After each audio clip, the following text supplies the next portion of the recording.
Asante sana. Lakini pia wewe ni moja kati ya wapambanaji na una kofia nyingi sana ambazo umeweza kuzivaa. Hapa katikati nimeona kwamba kuna kofia ya ukurugenzi wa Hama Sports Center, lakini pia kuna kofia ya uraisi ambayo umeivaa hivi karibuni. Nilikuwa kwanza nataka unichambulie uraisi umeupata wapi na nani ambayo amekutunuku kofia hiyo hapo bwana Masangula? Asante sana ndugu yangu Jonas Patson.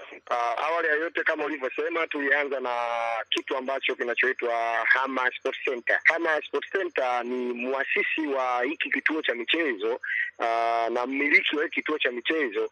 Kwa mujibu wa katiba ina maana pale ni mkurugenzi mtendaji. Mkurugenzi mtendaji ndio mmiliki au mlezi au ndio mwenye kituo chake. Kwa hiyo ni kofia ambayo ilikuwa haina kipingamizi wala haina uteuzi wa mtu kufurahi kupigwa kula. Hapana, ni uteuzi sahihi kwa mujibu wa kisheria, yani katiba. Lakini sasa baada ya kukua kwa Hama Sports Center imeenda kuongeza wigo wa utendaji wake kazi, yani imekuja kuzalisha kitu kingine ambacho ni Hama Sports Club.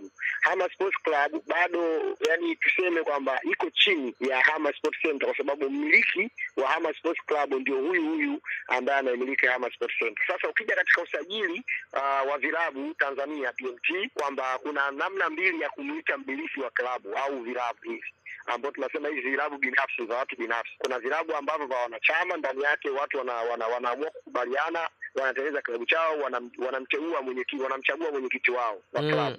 Lakini ukija sasa katika vilabu binafsi mara nyingi vinakwenda kwa mmiliki mwenyewe moja kwa moja. Yani wewe unaweza kufungua klabu yako labda ya ngumi, lakini wewe ndio ukawa mwenyewe mwanzilishi na ukaamua kuwachagua wanachama wa heshima. Kwa hiyo kipindi unavyoenda kusajili klabu tayari moja kwa moja kuna namna mbili ya kuweza kuchukua madaraka yako au kusimamia nafasi yako.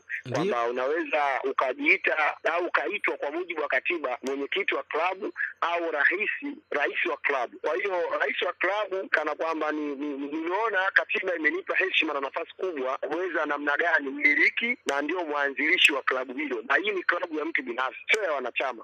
Hatujakaa kikao cha watu 5 6, hapana. Ni klabu ambayo inaimiliki klabu. Kwa ni nafasi ya kipekee, namshukuru Mungu, kumiliki kituo na kumiliki klabu kijana wa kipekee kutoka Tanzania. Asante kwa kuendelea kuwa mdau wetu mkubwa. Tunakuomba bonyeza alama ya kengele na usiache kusubscribe. Asante sana.